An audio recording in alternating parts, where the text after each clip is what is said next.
olw'emmere okuggwa ku bantu nga kino kiddiridde abeekalakaasi okugenda mu maaso nga bayingirira amaduuka ne babbamu ebintu omuli n'emmere n'agasinga ne bagateekera omuliro.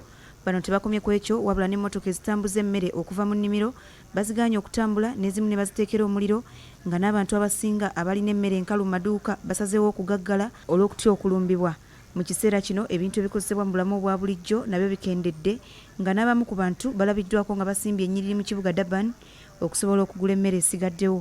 Eddagala nalyo kati ttono olw'abeekalakaasa okulumba amatundiro g'eddagala nga n'amafuta gasigadde matono ddala. Mu bitundu ebimu abantu basazeewo okwekolamu ebibinja by'abantu okusobola okwerinda abeekalakaasi bano era nga tebakkiriza muntu yenna atava mu kitundu kusala wadde okukyama nga bano balawuna ebyalo mu mpalo. Wadde nga amagye gaayiriddwa okukakkanya embeera wabula abantu bagamba nti gaayiriddwa kikeerezi ng'embeera emaze okusajjuka.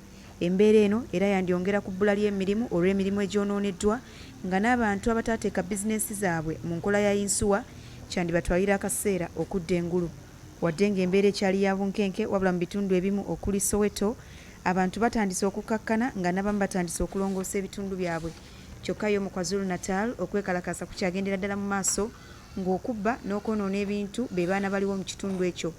Gw'omuwendo gw'abafudde gukyali ku bantu 72 nga n'abawerako bakwatiddwa abakuumaddembe. Embeera yo ekyali nzibu ddala mu ggwanga erya South Africa.